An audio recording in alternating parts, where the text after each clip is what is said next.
युधिष्ठिर ने वो उंगली पर उंगली चढ़ा के बोली थी झूठा अपनी तरफ तंद नरवा गुंजर हाथी था बिरना मानस था, लेकिन भगवान के इतना बड़ी बूझ थोड़ा ही है, वो तो एक एक सेकंड का हिसाब है। कहते चिट्टी पायल बाजे पैर साहिब सुनता है सब लहर। अगर चिट्टी कीड़ी का कोई पायल बना के घुंघरू और बांध दे, पहले चिट्टी की पायल किसी होगी, यानी कत्ती हो कोई ना पायल, और उसका नॉइस हो ही नहीं सकता।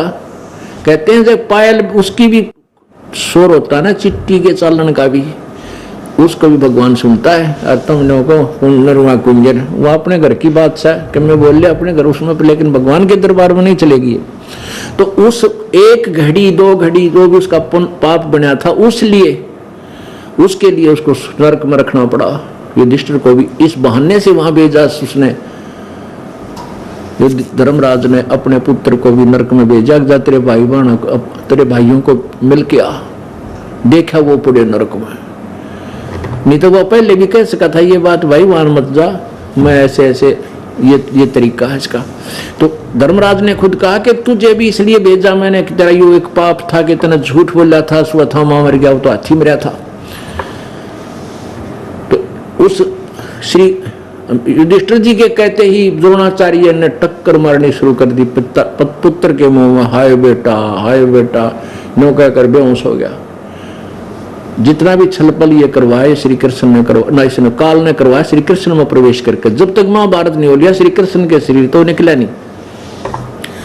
और श्री कृष्ण ने कसम खाई थी, प्रतिज्ञा की थी कि मैं युद्ध नहीं, हथियार नहीं उठाऊंगा, युद्ध नहीं करूंगा। हथियार उठाया काल ने, वो पहिया उठा लिया रथ का और घुमाया, ना जाने कितनी सेना को मार डाला। तो पुण्यात्माओं, इससे सिद्ध है कि श्री गीता जी का ज्ञान श्री कृष्ण ने नहीं कहा। और इन भगवानों के द्वारा यहाँ के, अब आप देख लो, जो ये नकली बताओ है कि वहां नहा लो, वहां थारे पाप कट जाएंगे, ऐसा कर लो, नो हो जाएगा, वहां तपस्या कर लो।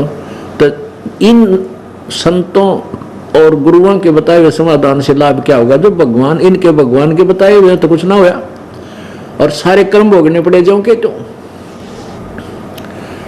वो परमात्मा कबीर जी है, वो कबीर परमेश्वर है जो सब पापों का नाशक है। अब इन संत ऋषियों को ब्रह्मा विष्णु महेश तक, कृष्ण और श्री राम तक साधना का किसी को ज्ञान नहीं था अकॉर्डिंग टू द शास्त्र। तो ये भी ऐसे घोर तप किया करते थे। और पुण्यात्माओं, शास्त्र विधि को त्याग कर मनमाना जो आचरण करते हैं उनको कोई सुख नहीं होता, ना कोई सिद्धि होती, ना उनकी कोई गति होती। गीता जी अध्याय नंबर 16 के श्लोक नंबर 23 में। अब आपको ये कथा सुनाई कि श्री कृष्ण जी अपने कुल को भी नहीं बचा सका।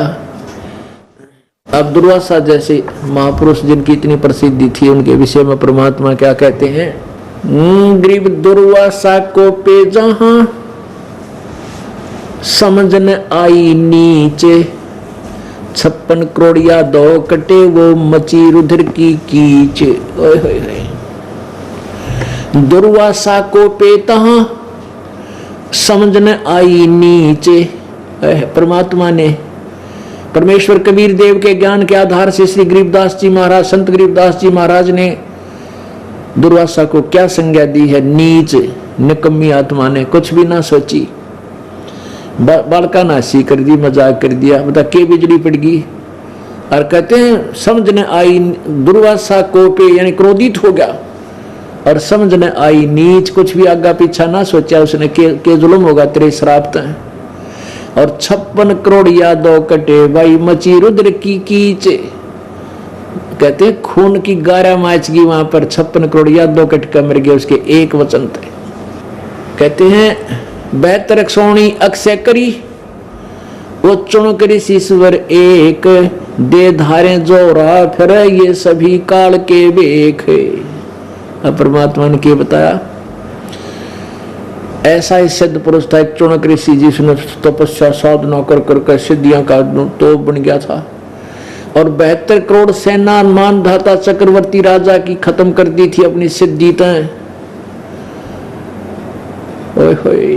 अब उस चुनक ऋषि को क्या संज्ञा दे रहे हैं कि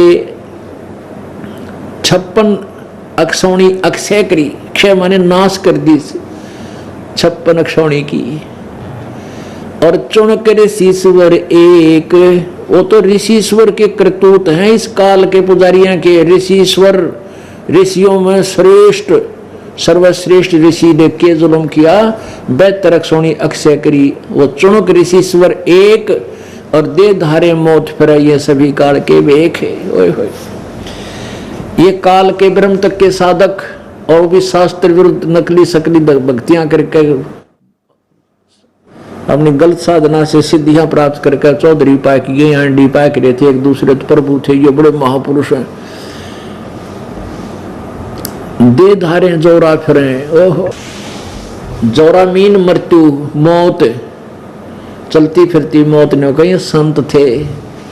दे धारे जोरा फिरे, ये सभी काल के भेष, ये काल के पंथ है ना, ये सारे ये कहते हैं इस तरह के वह चलती फिरती मौत है। ये कोई कह दे उसने श्राप दे दे उसका नाश हो जाए, या कोई सिद्धि तो मार दे किसी ने, और इनको फिर भोगना पड़ा वो दंड। काल ने सबको नचा रखा, मूर्ख बना रखा। काल डरे करतार से जय जय जय जगदीश, और ये जोरा जोड़ी झाड़ था पगरज डारे शीश। आप क्या बताते हैं कि ये काल ब्रह्म परमेश्वर से डरता, जगदीश जगत का स्वामी। अब जगदीश कौन है? कबीर परमात्मा, पूरे जगत का स्वामी। ये तो डिविजनल स्वामी है, जो कोई 21 ब्रह्मांड का, कोई एक विभाग का, और सारे जगत का, पूरे विश्व का, पूरे सभी ब्रह्मांडों का जगदीश कबीर भगवान है।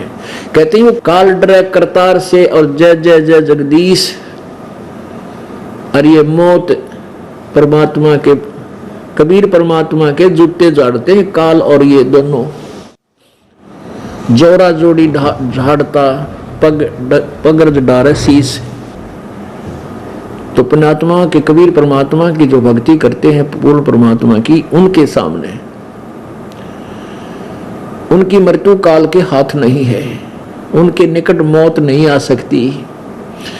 परमात्मा कहते, कबीर जी की महिमा गरीबदास जी बता रहे हैं कि ये जोरा जोड़ी झाड़ता या मौत तमरे कबीर भगवान के जूते झाड़ा है, और उनकी धूल को माथे को लगाती है कि आपके हंस के निकट में जाऊंगी नहीं जब तक आपकी कृपा आप नहीं कहोगे। और परमात्मा मृत्यु को थोड़ा आने देता है, वो तो खुद आता है, लेकर जाता अपने बच्चों को सीने से लगाकर, इस शरीर रूपी कांचली तो काट गए, और इनकी वो मौत ब्रानवाटी और टट्टी पिशाच माए निकल जाता है, भयभीत हो जाते हैं, बुरा हाल हो से इनका, जो सतभक्ति नहीं करते।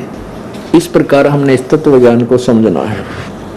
अपने आत्मा आपको, क्योंकि ना तो हमने अपने पुराणों का विशेष ज्ञान था, अब आपके मन में ये आया होगा कि ये तो हमने कभी सुना को ना, श्री कृष्ण जी ने खुद अपने को वंश को मार डाला होगा, यह कथा तो सुन रखी है। 56 करोड़ या 2 मर गए थे, दुर्वासा के श्राप आपस में लड़ मरे थे।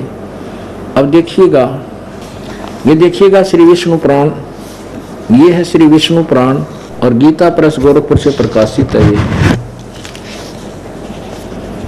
इसके अनुवादक हैं मुनीलाल गुप्त,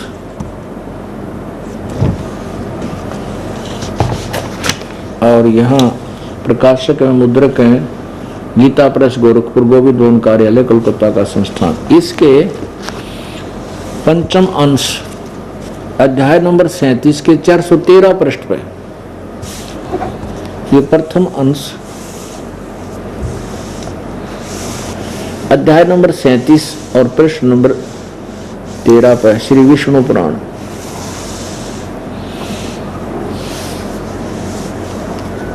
ये द्विज प्रद्युम्न और सांब आदि कृष्ण पुत्र गण, कर्तवर्मा सात्यकी और अनिरुद्ध आदि तथा पृथु विपृथु, ये चारों वर्मा, चारों कक्रूर आदि यादवगण एक दूसरे पर एरकारूपी वज्रों से प्रहार करने लगे। जब श्रीहरि ने आपस में लड़ने से रोका तो उन्होंने उन्हें अपने प्रतिपक्ष का सहायक होकर आए हुए समझा और एक दूसरे को मारने लगे। कृष्णचंद्र ने भी कुपित होकर उनका वध करने के लिए मुट्ठी भर सरकंडे उठा लिए। वो मुट्ठी भर सरकंडे लोहे के मूसल हो गए। उन मूसल रूप सरकंडों से श्री कृष्णचंद्र संपूर्ण अतायत यादों को मारने लगे तथा समस्त यादव भी वहां आकर एक दूसरे को मारने लगे। बताओ, वो भगवान ने जालड़न लाग गया, खड़ा हो गया लट्ठन लट्ठा, अपने नाप पर मारन लाग गया। ये सब काल ने नचा रखे इनका नाच भाई। अब हमें रास्ता मिल गया और मार्ग मिल गया, भगवान मिल गया। अब आपको थोड़ी सी परमात्मा की वाणी सुनाते हैं। कहते हैं एक आधी वे थोड़ी बहुत बुरा भी खानी चाहिए, मीठा। जब परमात्मा कबीर जी ने सुदर्शन रूप धारण किया हुआ था और पांडव और श्री कृष्ण को लाए थे वहां से अपना यज्ञ संपूर्ण कराने के लिए, उस समय का प्रकरण आदरणीय गरीबदास साहिब जी ने परमेश्वर की वो प्रक्रिया लिखी है। जैसे जैसी वो यज्ञ के दौरान जो परमात्मा के साथ उनकी वार्ता हुई श्री कृष्ण और पांचों पांडवों की। पांचों पांडव संग हैं छठे कृष्ण मुरार, चलिए हमारी यज्ञ में हे समर्थ सृजनहार। श्री कृष्ण जी और पांचों पांडव, वो कृष्ण मुरारी और पांचों पांडव वहां गए भगवान के दरबार में, झोपड़ी में, जहां श्री सुदर्शन जी के रूप में भगवान कबीर जी यानी करुणा में बैठे थे सुदर्शन रूप में। पांचों पांडव संग हैं छठे कृष्ण मुरार, चलिए हमारी यज्ञ में समर्थ सृजनहार। पांडव यज्ञ अश्वमेघ में सतगुरु किया पियान, पियान माने प्रस्थान किया। पांचों पांडव संग चले और छठा भगवान। पांचों पांडव यज्ञ अश्वमेघ में वाल्मीकि की दे, शंख पचायन बजा दिया हमारा क्या नहीं संदेह। सुपच रूप धर आइया सतगुरु पुरुष कबीर, उस सुपच रूप धर के सुदर्शन का रूप बना के आगे वो सतगुरु पुरुष कबीर। सुपच रूप धर आइया सतगुरु पुरुष कबीर, तीन लोक की मेदनी जहाँ सुर नर मुनि जन भीड़। वहां तीन लोक की सेना बैठी थी, 33 करोड़ देवता, 88,000 ऋषि, माँ ये सब बैठे थे वहां पर। दुर्वासा के 6 ऋषि और वशिष्ठ जैसे तोप बैठी थी वहां पर, जिनको बड़े महान ऋषि बोलने थे। 9 नाथ 84 शब्द, उनसे वह सारी कहते हैं वह सारी भीड़ वहां बैठी थी, किसी से कोई लाभ नहीं हुआ। सुपच रूप धर आइया सब देवन का देवे, कृष्ण चंद्र पग धोइया करी तास की सेव। पांडव यज्ञ अश्वमेघ में आए नजर निहाल, जमराजा की बंद में खलहल पड़ा कमाल। सुपच रूप को देख कर द्रौपदी मानी शंख, जान गए जगदीश गुरु बाजे नाही शंख। सुपच रूप को देखकर और द्रौपदी मानी शंख, किसा कैसा जो है संत है क्या कि शंख बजाओगा जो इसने, वैसे छोटी जाति का खाना भी ना आता इसने। 56 भोग संयोग करे किन्ने पंचग्रास, द्रौपदी के दिल दुई थी नहीं था दृढ़ विश्वास। 56 भोग न भोगिया किन्ने पंचग्रास, और खड़ी द्रौपदी उन्मनी वह घाल रही थी सांस गाल थी वह। सुपच रूप को देख कर द्रौपदी मानी शंख, जान गए जगदीश गुरु नो बाजत नाही शंख। बोले कृष्ण महाबली ही क्यों बाजा नहीं शंख, जान रहा है जगदीश गुरु ये काटत है मन बंक। अब कृष्ण जी को पता चला भी शंख क्यों नहीं बाजा इस महापुरुष के भोजन खाने से, तो कहते हैं वो जान गए, पहचान गए कृष्ण जी के द्रौपदी का बड़ काट है मन का बंक, इसकी मरोड़ काट है या मन मन में पता नहीं क्या बकवाद सोच रही है, मैंने इतना बढ़िया भोजन बनाया है, आहार बनाया। तो द्रौपदी को श्री कृष्ण जी ने कहा था, द्रौपदी अपने घर में रोटी खाकर सब सोए सूखी आली, तो किस किस ने पूरे खुआ है रोज? ये तो एहसान किया तेरे ऊपर, ये महापुरुष भगत आ गए तेरे और भोजन पका गए, तेरा कुछ पुण्य बन गया, शुक्र मना इस महापुरुष का। तो क्या कहते हैं, द्रौपदी दिल को साफ कर चरण कमल लो लाए, वाल्मीकि के बाल सम तरलोकी नहीं पाए। ये तूने के वाल्मीकि सा दिखा है, हरिजन यो शेड्यूल कास्ट सा दिखा है ना, तो नहीं यो सुदर्शन इसके एक बाल के बराबर भी ये 3 लोक नहीं है, इतना समर्थ शक्ति युक्त है। चरण कमल को धोए कर ले द्रौपदी प्रसाद, तेरा अंतर सीना साफ होवे जगह सकल अपराध। इस महापुरुष के चरण धोकर पी ले, तेरा कुछ पाप कट जाता है, कुछ नरमात्मा हो तेरी, कुछ सफाई आवे, तेरे पाप कटे कुछ कम हो। करी कृष्ण भगवान को चरणामृत सो प्रीत, शंख पचायन जब बजा द्रौपदी दी लिया द्रौपदी सीत। 12 कोट पंडित जहां ब्रह्मा विष्णु महेश, उस यज्ञ में आए हुए थे 12 करोड़ ब्राह्मण पंडित और ब्रह्मा विष्णु महेश। और चरण लिए जगदीश को जिसको रटता शेष, वाल्मीकि के बाल से मैं नाही तीनों लोक, स्वर्णर मुनि जन कृष्ण शोधे पांडव पाई पोख। पांडव यज्ञ अश्वमेघ में शंख पचायन टेर, 12 कोट पंडित जहां पड़ी सबन की मेर। अब क्या बताते हैं कि पांडव यज्ञ अश्वमेघ में वहां शंख पंचायन 5 मुंह वाले शंख का ढूंढा ठा दिया टेर, और 12 करोड़ पंडित बैठे थे, क्या ना वशिष्ठ मुनि जैसे, और उनकी पड़ी सबन की मेर, वह चौधरी पाके बैठे थे, सारे की वह ढह गई, वह मरोड़ सारे गिर सब, आप को बोलन जोगा नहीं रहा। स्वर्गलोक के देवता किने न पूरा नाद, और वो 33 करोड़ देवता रहे थे स्वर्ग के, उन तभी शंख नहीं बजा। और सुपथ सिंहासन बैठे हैं बाजा अगम अगाध, पंडित 12 कोट थे सहदेव से सुरबीन, और 88 देव में है कोई न पद में लीने। कहते 88,000 ऋषियों में भी कोई भी यथार्थ भक्ति युक्त नहीं था, सत्य भक्ति युक्त नहीं था, कोई भी पद में लीन नहीं था, सत्य भक्ति नहीं कर रहा था। यहां बात फिर बिगड़ गई कि क्या ब्रह्मा विष्णु महेश थे, वे भी सत्य भक्ति नहीं करते थे? क्या उनके पास भी सत्य भक्ति नहीं थी? 88,000 ऋषि, 12 करोड़ ब्राह्मण और ये 9 नाथ, नहीं, किसी के पास भी यथार्थ भक्ति नहीं थी। ये प्रमाण हमें हमारे सदग्रंथ देंगे, तब हमारा दिल डटेगा कि परमात्मा ने अपने सूक्ष्म वेद में सच्ची कह रखी है। अब ये प्रकरण फिर दिखाना होगा, क्योंकि ये एक सामूहिक शिक्षा स्थल है हमारा सत्संग, और इसमें स्टूडेंट श्रोता बदल जाते हैं।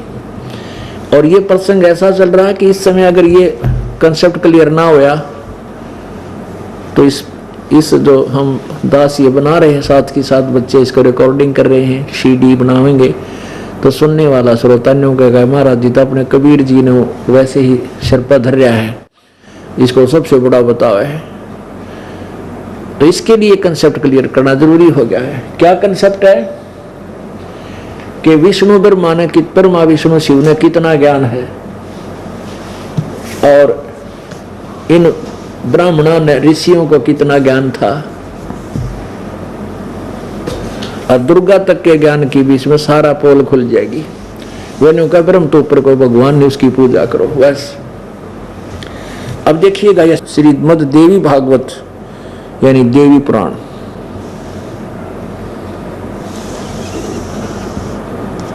गीता प्रेस गोरखपुर से प्रकाशित है।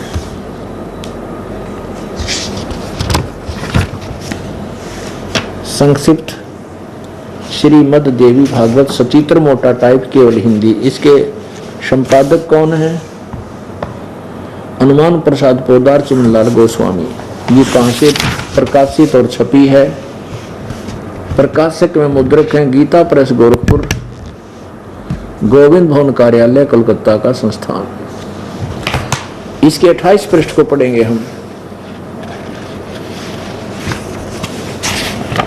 पुण्यात्माओं, जितनी बार भी खाना, जब भी समय रोटी का खाने का समय होता है और रुचिकर खाना लगता है तो समझो आप स्वस्थ हैं। और यदि आपको ये लगता है कि तो रोटी पर खाने में रुचि नहीं बनती, शाम को सुबह खाई थी, तो आप अस्वस्थ हो गए। इसी प्रकार जितनी बार भी भगवान की महिमा ज्ञान सुने और सुनाओ, ये समय बार बार थोड़ा ही मिलता है, तो अगर आपकी उतनी ही रुचि रहती है तो आप स्वस्थ हैं। क्योंकि भगवान की चर्चा हमने सपने में भी ना थी। हमने देखा अपने हमारे घर के सूत्या उठते नुकार दे, जा खेत में, आज छुट्टी है इतवार की, जब रोटा ला काट के पशुओं का चारा ला और फिर वहां लेकर पढ़ले बैठ के भी दूसरी बात नहीं थी। सारा दिन ये काम पढ़ले खपले। अब दया हुई परमात्मा की, ये अमृत वर्षा। मान ले किसी की रुचि थी, सत्संग सुना जाता था, सारे मेरा जो है ना अज्ञान सुनकर आया करते थे, वह रुचि नहीं बनती थी। तो ये तो दया करी दाता ने कि सदा थोड़े हुआ करें ये मेले जो अब ला रखे माले कबीर भगवान ने। अब देखिएगा प्रथम पहला स्कंद और श्री संक्षिप्त देवी भागवत पृष्ठ नंबर 28 पे। अब नारद जी बतावे हैं, सूत जी कहते हैं, व्यास जी के पूछने पर महामना नारद जी अत्यंत प्रेम पूर्वक उनसे कहने लगे। व्यास जी को बतावे हैं नारद जी। नारद जी ने कहा, महाभाग व्यास जी, तुम इस विषय में जो पूछ रहे हो यही प्रश्न मेरे पिताजी ने भगवान श्री हरि से किया था। देवादिदेव भगवान जगत के स्वामी हैं, लक्ष्मी जी उनकी सेवा में उपस्थित रहती है, दिव्य कौस्तुभ मणि उनकी शोभा बढ़ाती है, वे शंख चक्र गदा पद्म धारण किए रहते हैं, वे चराचर जगत के आश्रय दाता हैं, जगत गुरु हैं, देवताओं के भी देवता हैं। कौन? विष्णु जी के बारे में कह रहे हैं, नारद के ब्रह्मा जी बताए थे। ऐसे जगत प्रभु भगवान श्री हरि महान तप कर रहे थे, विष्णु तप कर रहा था, उनकी समाधि लगी थी। वे यह देखकर मेरे पिता ब्रह्मा जी को बड़ा आश्चर्य हुआ, अतः उन्होंने उनसे जानने की इच्छा प्रकट की। ब्रह्मा जी ने पूछा, प्रभु आप देवताओं के अध्यक्ष, जगत के स्वामी, भूत भविष्य एवं वर्तमान सभी जीवों के एकमात्र शासक हैं, भगवान फिर आप क्यों तपस्या कर रहे हैं और किस देवता की आराधना में ध्यान मगन है, किस भगवान की भक्ति कर रहे हो? मुझे असीम आश्चर्य हो रहा है कि आप देवेश्वर एवं सारे संसार के शासक होते हुए भी वे भी समाधि लगाए बैठे हैं। अब श्री विष्णु जी क्या जवाब देते? ब्रह्मा जी के विनित वचन सुनकर भगवान श्री हरि यानी विष्णु जी कहने लगे, ब्रह्मन सावधान होकर सुनो, मैं अपने मन का विचार व्यक्त करता हूँ। देवता दानव मानो सब यही जानते हैं कि तुम सृष्टि करते हो, मैं पालन करता हूँ, शंकर संहार क्या करते हैं, किंतु फिर भी वेद के पारगामी पुरुष अपनी युक्ति से सिद्ध करते हैं कि रचने पालने और संहार करने की जो योग्यता हमें मिली है उसकी अधिष्ठात्री शक्ति देवी है, यानी दुर्गा है। हम सभी उस शक्ति के सहारे ही अपने कार्य में सदा सफल होते हैं। सुवर्त प्रत्यक्ष और परोक्ष दोनों उदाहरण में तुम्हारे सामने रखता हूं, सुनो। यह निश्चित है कि उस शक्ति के अधीन होकर ही मैं शेषनाग की सैया पर सोता हूँ, सृष्टि होने पर जाग जाता हूँ और मैं सदा तप करने में लगा रहता हूँ। ये तप किसी वेद में ना गीता में कहीं नहीं लिखा। उस शक्ति के शासन से मैं कभी मुक्त नहीं रह सकता। कभी अवसर मिला तो लक्ष्मी के साथ सुखपूर्वक समय बिताने का सौभाग्य प्राप्त होता है। मैं कभी तो दानों के साथ युद्ध करता हूँ। अखिल जगत को भय पहुंचाने वाले दैत्यों के विकराल शरीरों को शांत करना मेरा परम कर्तव्य हो जाता है। और फिर क्या बताऊं आखिर में, ये 29 नंबर पृष्ठ है और पहला स्कंद ही चल रहा है। 28 पढ़ दिया, 29 पढ़ रहे हैं अभी हम। मुझे सब प्रकार से, विष्णु जी कह रहे हैं, मुझे सब प्रकार से शक्ति यानी दुर्गा के अधीन होकर रहना पड़ता है। उन्हीं भगवती शक्ति का, दुर्गा का मैं निरंतर ध्यान किया करता हूँ। ब्रह्मा जी, मेरी जानकारी में इन भगवती शक्ति से बढ़कर कोई दूसरा भगवान नहीं, देवता नहीं। और तेरे की अब आलिया और श्री कृष्ण जी के ज्ञान का, विष्णु जी के ज्ञान का, ये कहता कि मेरी जानकारी में दुर्गा तो ऊपर कोई भगवान कोई ना, मत इससे की भक्ति कराया करूं। अब दुर्गा क्या कहती है 562 पृष्ठ पे, दुर्गा कहती है कि ब्रह्म की साधना करनी चाहिए, वो ब्रह्म एकमात्र वही भगवान है और सब बातें छोड़ दो, उसकी भक्ति करो। ये देखिएगा, ये 7वां स्कंद और श्री संक्षिप्त देवी भागवत 562 पृष्ठ। देवी के द्वारा हिमालय को ज्ञानोपदेश, ब्रह्म स्वरूप का वर्णन। श्री देवी जी कहने लगी, पर्वतराज इस प्रकार जो ऊपर बताया है, योग युक्त होकर मुझ ब्रह्म स्वरूपा देवी का ध्यान करे। यह ध्यान आसन पर लगाकर बलीभूत ऐसे ऐसे। फिर कहती है कि उस ब्रह्म का स्वरूप बताया जाता और ब्रह्म के विषय में बताती है। उस ब्रह्म का स्वरूप क्या स्वरूप है यह बतलाया जाता है, जो प्रकाश रूप सबके अत्यंत समीप में स्थित हृदय रूपी गुहा स्थित होने के कारण गोचर नाम से प्रसिद्ध अर्थात परम प्राप्य है। वह समस्त प्रजा के ज्ञान से परे है, अर्थात किसी की बुद्धि मानने वाला नहीं है। तुम जानो, जो परम प्रकाश रूप है, जो सूक्ष्म से अति सूक्ष्म है, जिसमें संपूर्ण लोक और इन लोकों में निवास करने वाले प्राणी स्थित हैं, वही ये अक्षर ब्रह्म है। यह दुर्गा की सुंडे उस कदे ब्रह्म का है, कदे अक्षर पुरुष, अक्षर ब्रह्म। और वही सबके प्राणी हैं, वही सबकी वाणी है और वही सबके मन है। यह परम सत्य और अमृत अविनाशी है। ये 563 पृष्ठ पर आ गया हम तत्व है। सौम्य उस वेदने योग्य लक्ष्य का तुम वेदन करो, यानी उसी को टारगेट बनाओ, मन लगाकर उसमें तन्मय हो जाओ। सौम्य उपनिषद में कथित महान अस्त्र रूप धनुष लेकर उस पर उपासना द्वारा तीक्ष्ण किया हुआ बाण संधान करो। अब और फिर भावनागुत चित्त के द्वारा उस बाण को खींचकर उस अक्षर रूप ब्रह्म को ही लक्ष्य बनाकर वेदन करो। पर्वण यानी ओम तो धनुष है, ओम तो उसका मंत्र है, जीवात्मा बाण है या भक्ति करे, और ब्रह्म उसका टारगेट हो, यानी ब्रह्म की पूजा करो। ओम मंत्र का जाप करके जीव को चाहिए ब्रह्म का जाप करे, उस एकमात्र परमात्मा को जाने, दूसरी सब बातें छोड़ दे। यह अमृत रूप परमात्मा के पास पहुंचने का पुल है।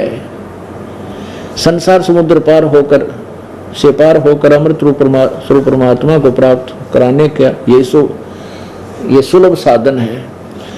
जिस प्रकार रथ के ऐसे ऐसे उस हृदय में ही विधि पूर्व रूप में प्रकट होने वाले पर ब्रह्म संचरण करता है, अंतर्यामी रूप से वर्तमान रहता है। इस आत्मा का यानी भगवान का आत्मा का ओम के जाप के साथ ध्यान करो। इससे अज्ञान में अंधकार और सर्वथा परे और संसार समुद्र से उस पार जो ब्रह्म है उसको पा जाओगे, तुम्हारा कल्याण हो। दुर्गा कहे ओम का जाप कर ब्रह्म प्राप्त कर ले, उसकी पूजा करो और अन्य सब बातें छोड़ दे, दूसरी सब बातें छोड़ दे, उस परमात्मा को जानो। और यह सबका आत्मा ब्रह्म की पूजा करो। वो ब्रह्म लोक दिव्य आकाश में स्थित है, सत्सा है। आगे लास्ट में इसी का 563 में और देखो एक लाइन रहेगी नीचे, आकाश में वह ब्रह्म लोक में स्थित है। नीचे लिखा है यह संपूर्ण विश्व सर्वश्रेष्ठ ब्रह्म ही है, यानी सबसे श्रेष्ठ ये ब्रह्म है और सारा कुछ ये ब्रह्म, यानी आखिर में घुमा फिरा कर ब्रह्म पहला छोड़ा कि ब्रह्म की पूजा करो, दूसरी सब बातें छोड़ दो। अब और देखो, अब फिर कहते हैं सतयुग में ब्राह्मण वेद के पारगामी बड़े पूर्ण विद्वान होते थे, दुर्गा की पूजा करते थे। इस ये 5 मिनट की दोहना इस लालटेन के चांदने में सारा कंसेप्ट क्लियर हो जाएगा कि कितना तो दुर्गा ज्ञान था और कितना इन ब्राह्मण ऋषियों को ज्ञान था और कितना ब्रह्मा विष्णु महेश को ज्ञान था, वह क्या साधना करते थे। यही दुर्गा पुराण, देवी पुराण, इसके 414 पृष्ठ पे यानी 6ठे स्कंद में ये देखिएगा, 6ठा स्कंद श्री संक्षिप्त देवी भागवत 414 पृष्ठ पे जन्मेजय ने पूछा, महाभाग किस युग में कैसा धर्म का स्वरूप है, इस संपूर्ण विषय को विशेष रूप से बताने की कृपा कीजिए। व्यास जी बोले, राजन यह निश्चय है कि सतयुग में ब्राह्मण वेद के पूर्ण विद्वान थे। अब सतयुग के ब्राह्मणों की यह स्थिति है, त्रेता द्वापर कलयुग में तो लास्ट की बात है। उनके द्वारा निरंतर भगवती जगदम्बा यानी दुर्गा की आराधना होती थी। भगवती का दर्शन करने के लिए उनका मन सदा ललायित रहता था। और 562-63 पर आपने देख लिया। अब क्या कहते हैं, ब्राह्मण वेद के, सतयुग के ब्राह्मण वेद के पूरे विद्वान होते थे और वो दुर्गा की पूजा करते थे। अरे थरा के जय भैया। और दुर्गा कहती है तो ब्रह्म है पूजन दोगा, उसको पूजो और सब छोड़ दो। अरे वाह। निरंजन धन तेरा दरबार, निरंजन धन तेरा दरबार, जहां पर तनिक न न्याय विचार।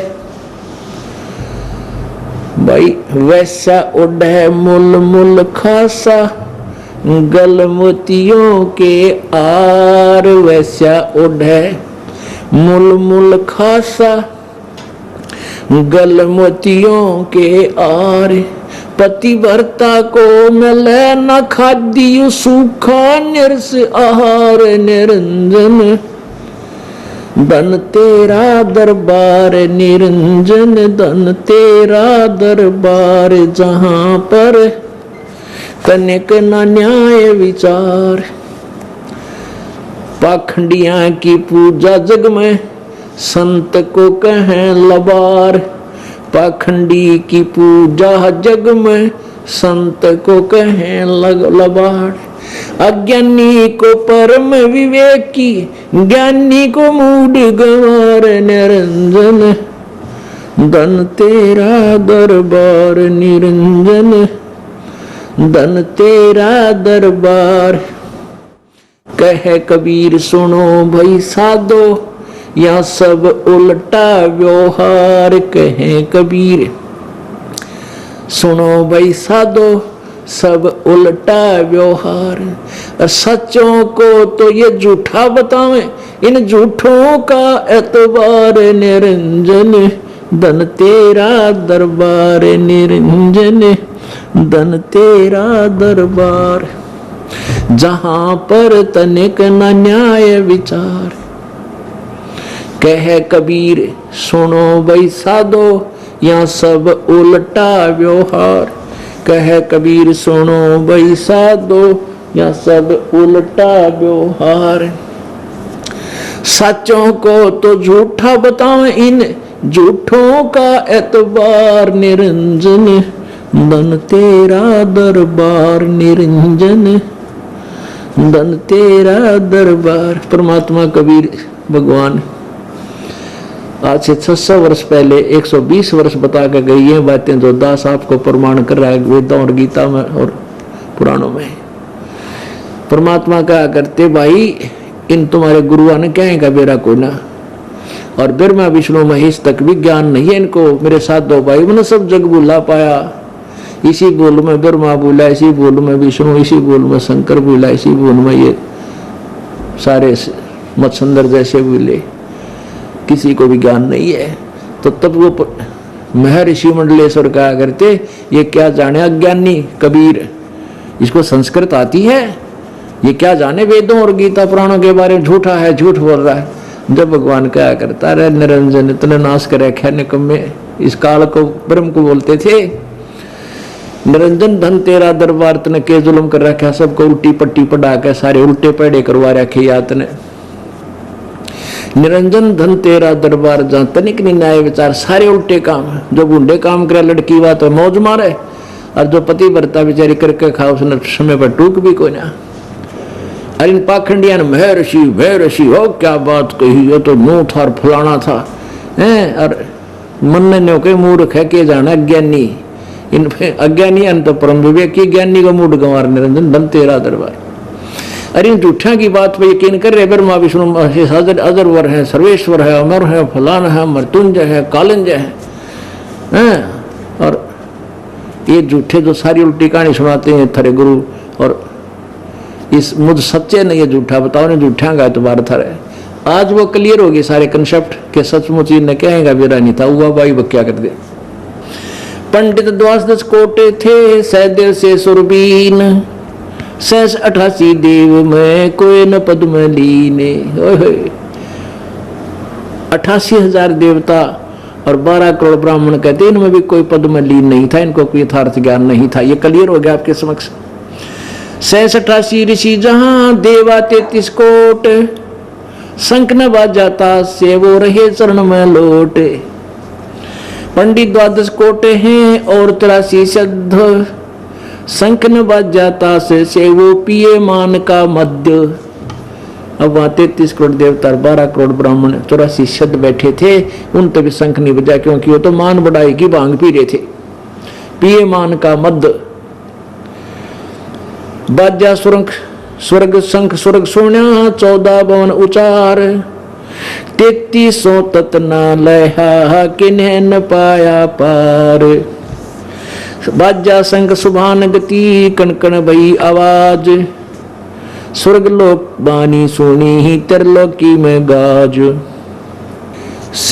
88 देव कोट 33 रे। ओह कितने प्यारे ढंग से वाणी बोली है। 88 देव कोट 33 रे। ब्रह्मा विष्णु महेश सुधा जगदीश रे। इंद्र वरुण कुबेर जहां धर्म राय है। अंत कोट सुर संत जग यज्ञ उपाय है। पंडित 12 कोट विपर से देव से। और खेवट बिना जहाज कहो कौन खेव से। जहां पुंडरीक पाराशर नारद व्यास रे। गोरख दत्त दिगंबर और दुर्वास रे। जहां मारकंड पिपलादिक रूमी ऋषि रे। कपिल मुनि जगमाह न बाजा शंख रे। 9 योगेश्वर निर्भय कागभूषण रे। जहां 52 गादी जनक भक्ति प्रचंड रे। जहां सुखदेव धरु प्रहलाद भक्त के खंबरे। जग रची जगदीश किया आरंभ रे। जग रची श्री कृष्ण किया आरंभ रे। बजा सुपच का शंख स्वर्ग में धुन सुनी। गण गंधर्व गलतान सकल ज्ञानी मुनि। वाल्मीकि के शंख किए सुर मातरे। ध्रुव सुता के दिल में आई भ्रांत रे। कणकण बाजा शंख स्वर्ग में सैल रे।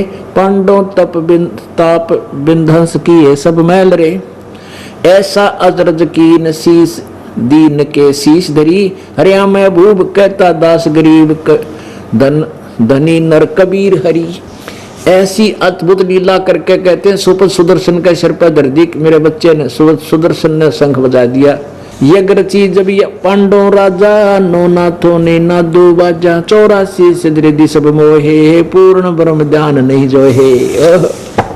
पुणात्माओं ये वो सूक्ष्म वेद है जिसके विषय में गीता जी अध्याय नंबर 4 के श्लोक नंबर 32 में कहा है कि वो सच्चिदानंद घन की वाणी में उन्होंने अनुवाद गलत किया है। अनुवादकर्ताओं ने ब्रह्म वेद की वाणी लिख दिया, ब्रह्मण का अर्थ कर दिया वेद।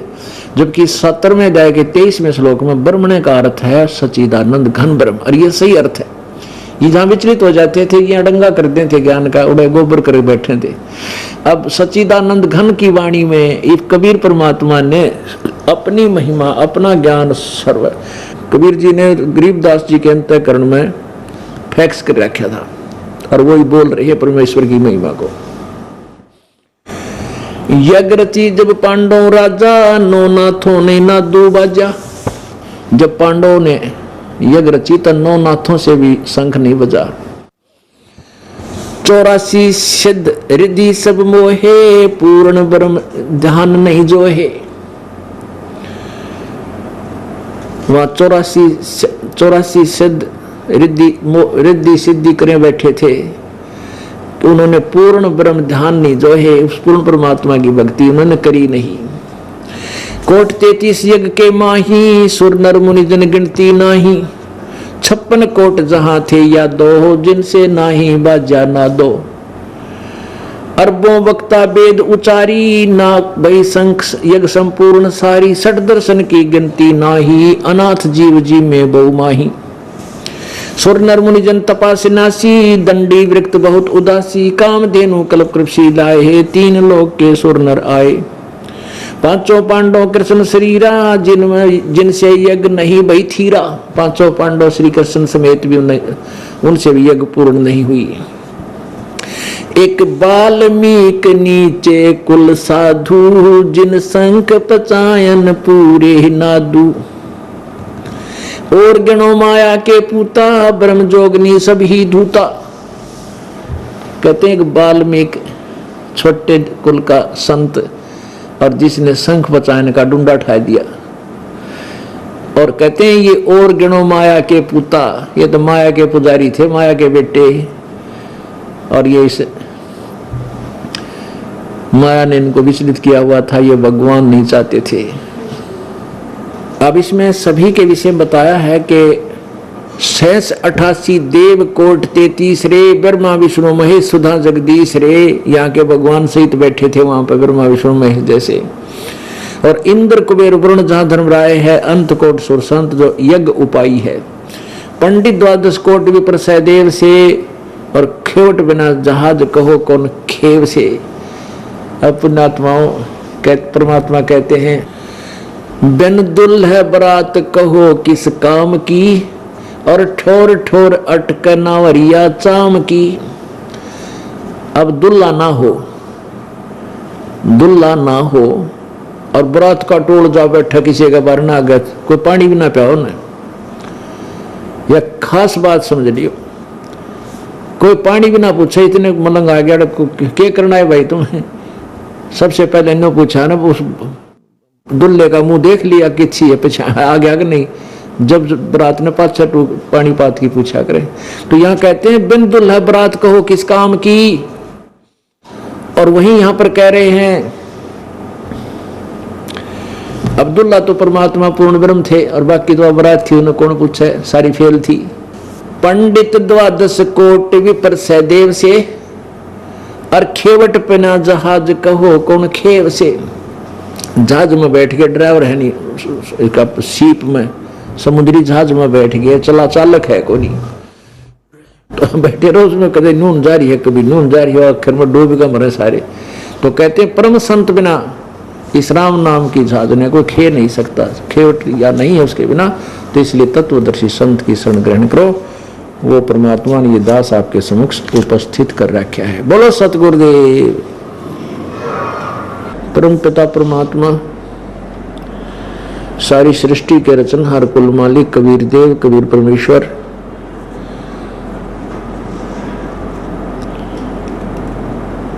जो सन 1398 में संवत 1455 में बनारस के अंदर एक लहर तारा तालाब में कमल के फूल पर शिशु रूप धारण करके प्रकट हुए थे।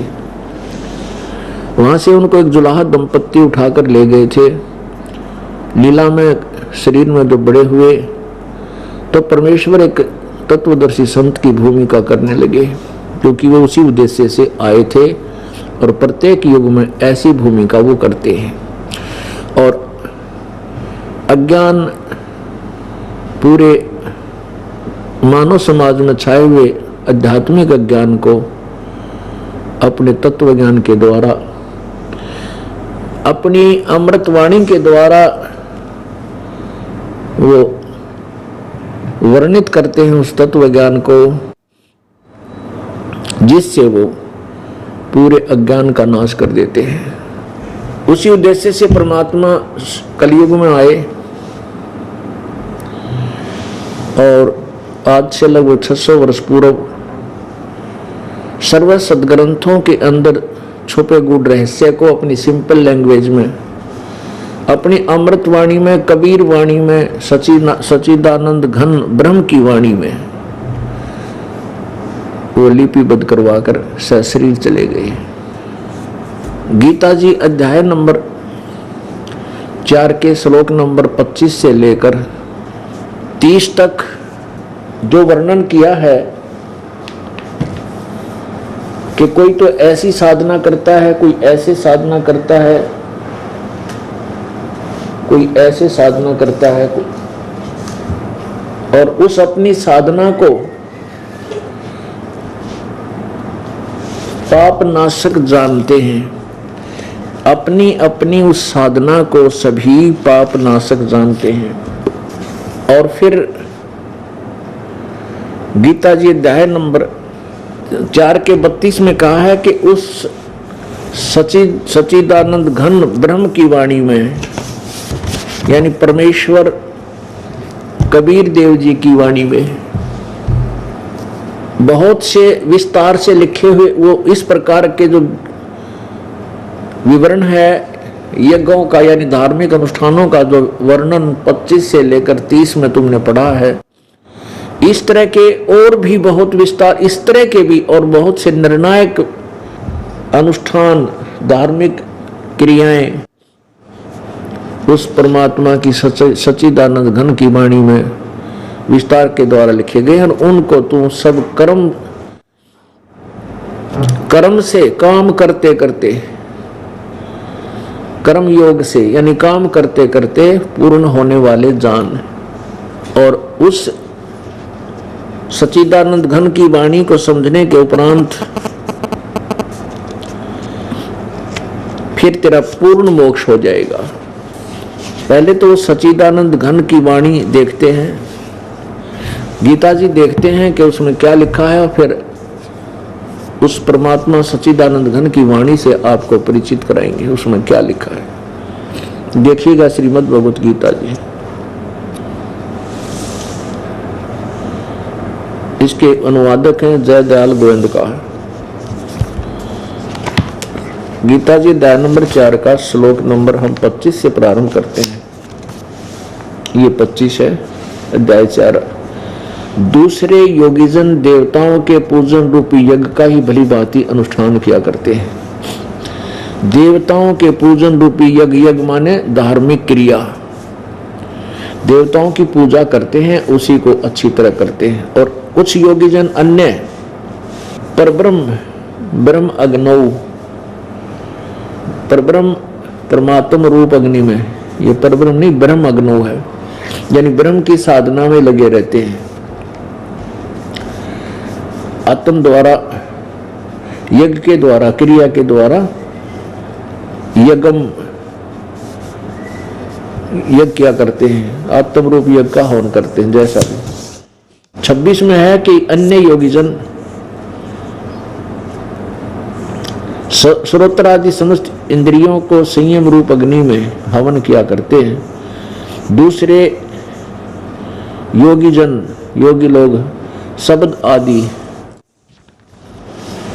समस्त विषयों को इंद्रिय रूप अग्नि में हवन किया करते हैं। इसका भाव ये है कहने का, कुछ तो जैसे देवताओं की पूजा करते हैं और कुछ ब्रह्म साधना करते हैं, और कुछ कान मूंद कर इसमें ये शब्द सुनने की चेष्टा करते हैं। अब 27 में देखें, आपने 25-26 पढ़ा अध्याय नंबर 4 का, अब श्लोक 27।